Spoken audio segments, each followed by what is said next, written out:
For all the latest Star Wars news and updates, visit hybridnetworkyt.com.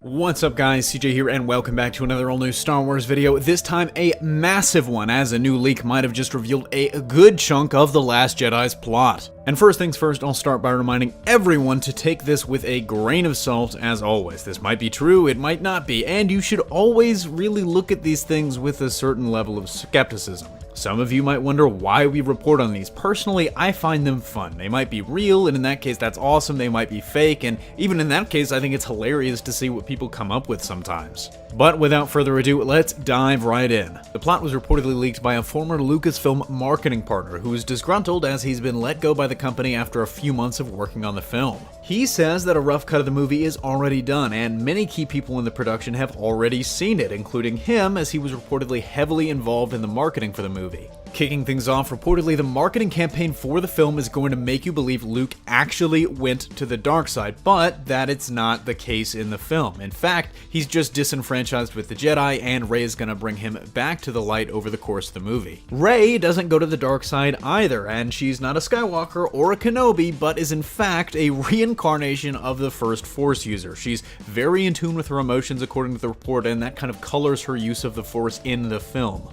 Luke reveals to Rey that she was brought to him by her parents, who were scared of her powers. She, like Anakin, was born out of necessity, as the Force is always seeking a balance, and this is part of Luke's disenfranchisement. He originally wants to let the Force users die off because it's a never-ending cycle. In the end, Luke agrees to train her, understanding that Snoke needs to be defeated, but that will be it for the Jedi. Rey is revealed to be incredibly powerful during training, and Luke is willing to do anything in training to make her reach her full potential as quickly as possible, including cutting some corners with the usual Jedi teaching of keeping your emotions at least partly in check. Yoda and Anakin will make an appearance as Force ghosts, the latter of whom kind of shows up in a really interesting way. At first, during training, Rey senses something in the sea through the Force, to which Luke tells her there is a creature which is filled with hate. When this creature emerges, Rey does battle with it, but very quickly realizes something's wrong, and the creature isn't real. After making this discovery, the creature morphs into the Force ghost of Anakin.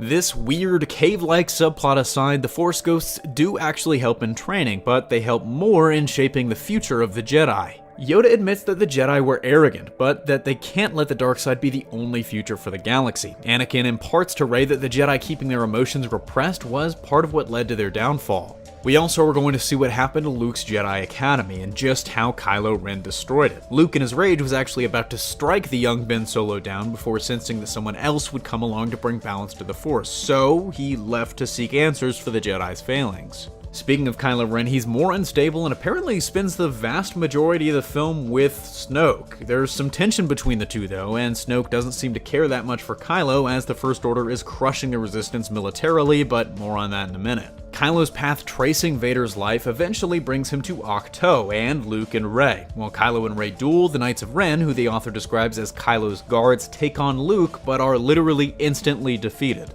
Kylo, though, actually manages to beat Rey this time, and so he and Luke butt heads, with Ren blaming his parents for his failings. Luke, now back in the light, asks Ben to help them defeat Snoke, promising to train him, to which Ben agrees. Luke then reveals he had a ship on the island the whole time, and the film kind of oddly ends with Rey and Ben flying off while Luke stands before Snoke on his Star Destroyer. Meanwhile, on the other side of the galaxy, the Resistance is having a hard time of just about everything. Finn wakes up from stasis on a Resistance ship, which is then attacked by the First Order. Leia orders him to discover Snoke's origins, and Rose Tico escapes with him in one of the last escape pods. Poe, Leia, and other members of the Resistance narrowly avoid the ship's destruction, while they escape to find Laura Dern's Admiral Holdo, who vaguely wants an alliance with the First Order. In the aftermath of losing that ship, the First Order takes many Resistance soldiers captive, including Rose's sister. After some time, many of them, also including Rose's sister, switch sides and join the bad guys. Finn eventually does find Snoke's home planet, a rocky, desolate place, and locates his home, which is essentially a crypt. Long story short, Snoke can switch bodies, is very wealthy, and actually is well liked by many people around the galaxy.